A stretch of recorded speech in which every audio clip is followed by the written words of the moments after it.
Thank you. Hello everyone, my name is Mehmet Erdogdu. We have been worked on a proof of concept for a Geo-Ontology proposal for inspired data teams with my colleague Ms. Gülay Yalçın. She's an associate professor doctor from Osman Ata University on the south part of Turkey. And I'm from Noda Information Technologies company, which is spatially working on geospatial application development in the capital of Turkey, Ankara. Okay, I'm going to talk about what has motivated us to create such a proposal and what was the main problem. And I'm going to talk about the scope and the main objectives of our proposal, a little basic terminology for just showing the proof of concept. And of course, we have been worked on the related previous works because there are really valuable works on ontology creations for especially geospatial data features. And lastly, we had proposed a very tiny, very little RDF description and OWL, an ontology language for just like a proposal for inspired data teams. We named it as Inspire Ontology or Geo-Ontology, but it's just a proposal. Okay, what was the problem? What has motivated us? This is meaningless to explain what is Inspire and what happened. This presentation has been prepared for other attendees, so I explained it here. Here are the annexes. There are really approximately 34 data teams under the 3 annexes. It means there are huge amount of data. And okay, that's great. We have huge amount of data that we targeted to publish them, to introduce them to the just regular citizens of European Union and to other countries, related countries. But all these data layers and coming from 27 different countries, with their specific implementations. And this large existence of data really creates a complexity. Okay, we have data, it's very large, okay, we can browse it, but the problem is it's so complex because the amount is very high. So the first problem coming with is we are really having problems with reaching the targeted data. I mean, you can enter a GeoPortal, you can write what were questions, you can find something, but this is a problem to find what really you are looking for. And the second problem is actually this data is not text-specific data, it's geospatial data. You can query a geospatial data, you can ask, okay, give me the lakes in this city or in this geographical area by just naming it with text, but this is a geospatial data. How about if you want to query it spatially? I mean, I'm talking about overlay queries or intersect queries. What are we going to do? Okay, as experts, as geospatial domain-specific experts, we can make it.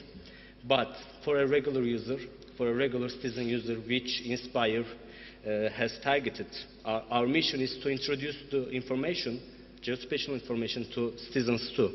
But if citizen has lack of domain-specific information to query, actually they are simple queries, but it's hard to make it on the computer. For the high complexity of reaching the necessary data, guys had really good work. They have discovery services, and you can really, not 100%, but you can really easily find what you are looking for. But for the other one, for a regular user to make spatial queries on our GeoPortals, it's a kind of problem, and that has motivated us to propose an ontology language for enabling the regular citizens, I mean without any spatial information, any domain experience. We try to make them enable to make spatial related queries. This is our purpose. So in order to do that, we have to describe a solution, a preliminary solution with ontology. So we first proposed to define a small dictionary for geographical objects like mountains, lakes, rivers, and of course which comes with the relation. Their relations is also important for the ontology description. I mean, what is the relation between a lake and the sea? There is a relation, geospatial relation, it's intersecting. The lake is emptying into a sea. Yes, we can understand it with intersect query, but what can do as the regular citizen? He has no idea about intersection. So what we are trying to do is, here, as you see, we have a relation here. This is a really famous and one of the longest rivers in Turkey. Its name is Kızılırmak. It's like Red River. And it's emptying into Karadeniz in the north side of the country. So this is our case. We try to describe this this event, this emptying into event, on the RDF or ontology language. So what is going on here? And actually regular citizen can understand this relation, and verbally he can query, but he cannot make it on the computer because he has no special domain information or experience. So we are converting it to, our purpose is to convert this relation into an ontology language, into a relational language, and our second important objective comes here. We will enable machines to be able to read it. This is also important because today, yes, humans are watching, seeing portals, and they are navigating the portals and they can find what they want. But what about after 10 years, after when we completed the Inspire data teams? What will happen? We will be in question of how can we make it for machines, because there will be much more complex queries. Just one leg of the query can be intersection, but a machine will be objected to make many queries and introduce an information valuable for the regular citizen. So main work is here to convert verbally relations between geospatial objects into machine readable version. In other words, we will describe an ontology. So let's have a look at ontology. We are all talking, and this session's topic is also about ontology. Onto means entity in Old Greek, so this is the way of describing things, describing entities. But not just it. We will also describe the relations between the entities. This is also important because this makes an ontology a living thing. Also restrictions, also the functions of the entities, I mean things and their types and etc. So how do we do this? In order to make it, we need to describe things. So the main thing under the ontology is RDF, I mean resource description frameworks. This is a little bit technical, but I don't want to make you bored if you are not very interested in this topic. So here we are just describing a property calling empties into, and this property, I mean this function, this relation is happening between rivers and a body of water. Body of water, in the next slides we will see a sea can be a body of water, a lake can be a body of water. So the relation between rivers and body of water, it can be described as it. So here it comes an uniform resource identifiers. This we are all accustomed to it. It's just a URL. URL is also a kind of an URI, and this is describing things in the web. So describe unique things. I mean, if you give a URI to one thing, you are certainly describing it. This is important in RDF and resource description frameworks because we have to identify every entity. So on the resource description frameworks, we are describing web ontology language. This is what our result product and which will our machines will query and get the necessary information from it. So you can see the scheme here.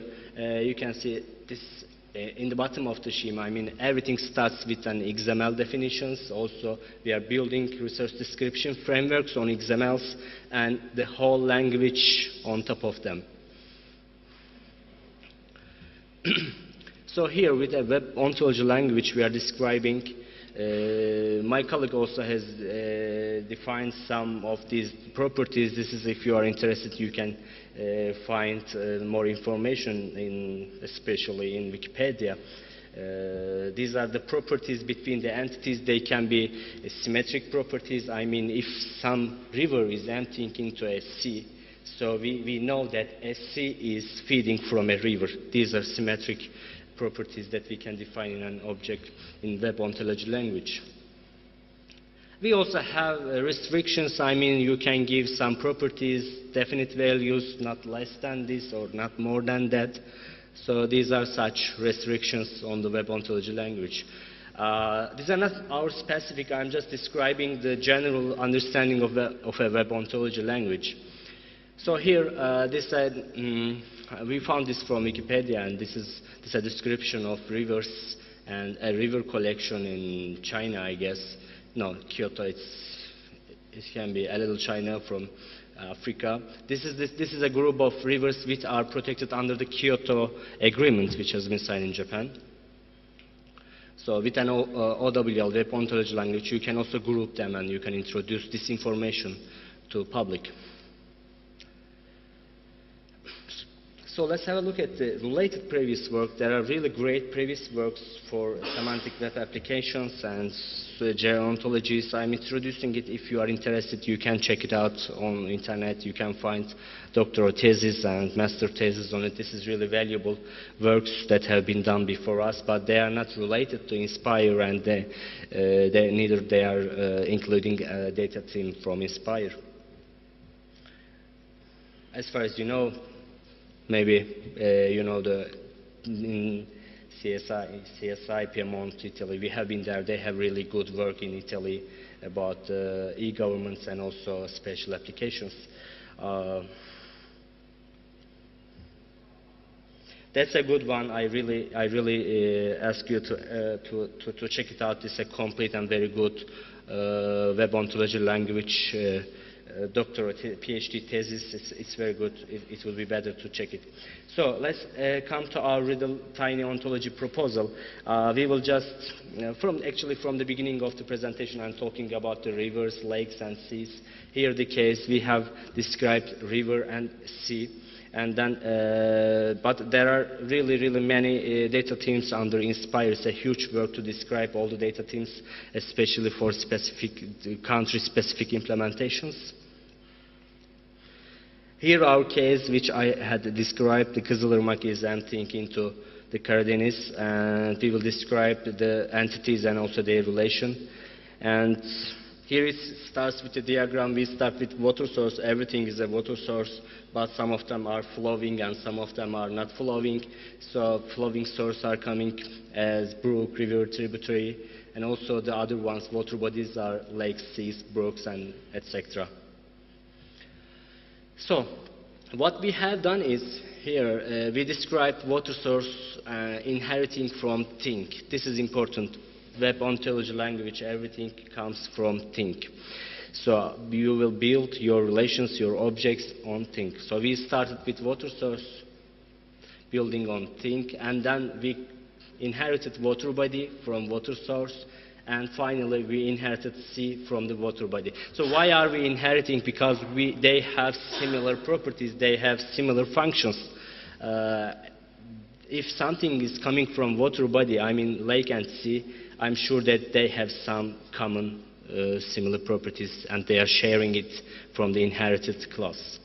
Finally, we described sea, and we also started to describe some restrictions and some other properties. As you see here, we say that, okay, we have a sea, and the sea can be feed from, and it can also have floating source values.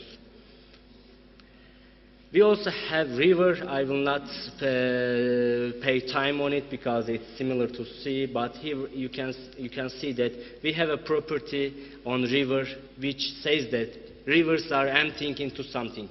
It can be lake, it can be sea, so we are restricting it. Sea or lake, nothing else.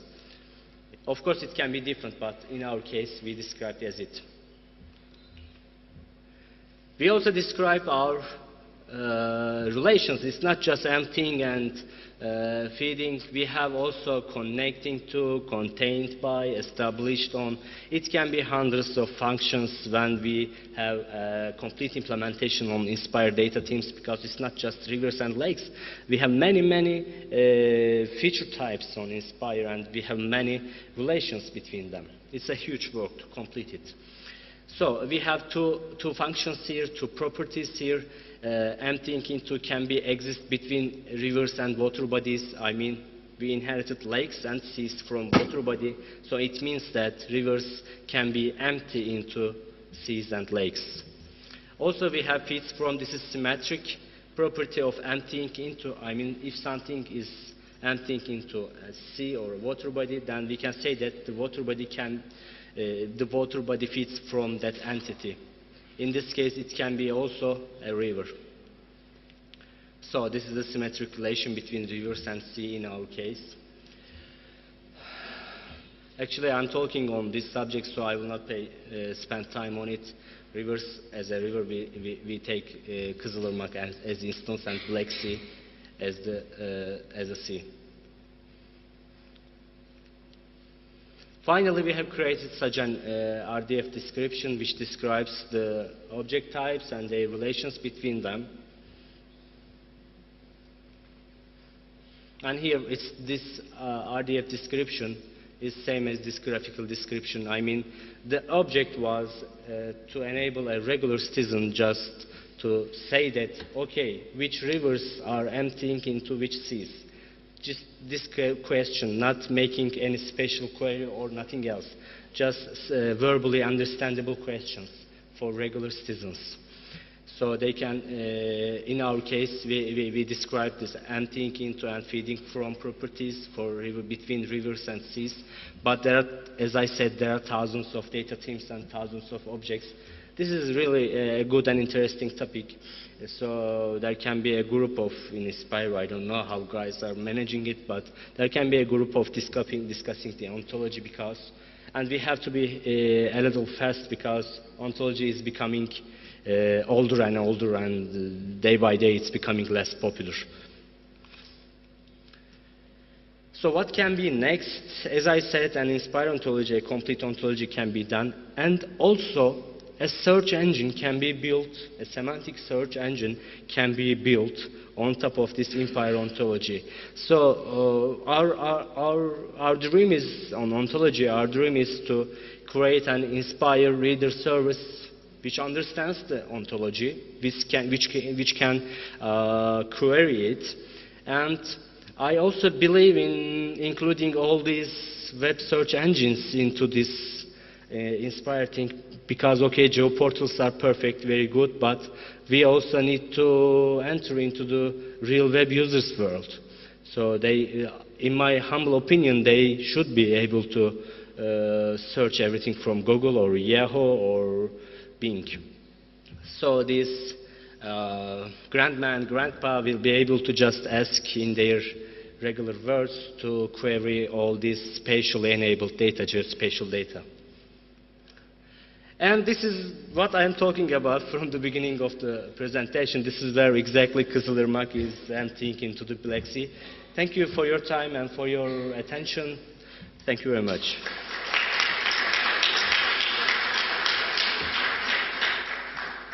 Also, thank you very much. I mean, we still have time for one short question.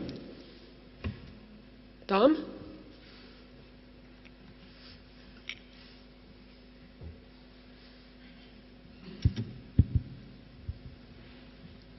Hello. Right. Hi. Hi. I like what you've done about linking essentially Inspire feature types together. I suppose, to what extent do you intend to map this ontology to the existing Inspire data models? Because actually, there should be no borders. You should be able to include everything into it. Yeah. On that time, it can be an ontology language. Yeah, because it's on the same conceptual level as the UML data models to some extent. And I see you have a water body, whereas in Inspire there's hydro object or whatever. Yeah, I did not see them on my dream. I just checked the related previous works and checked them, how did they describe it, and this is just a proposal, an idea to make it common in Inspire. Yes, this is. I think if they can I be copied consistent. some of them. Yeah. But I think they should be. Yes, that should be. This consistent, is common understanding. So what can we do? Yeah. Okay. Thank you.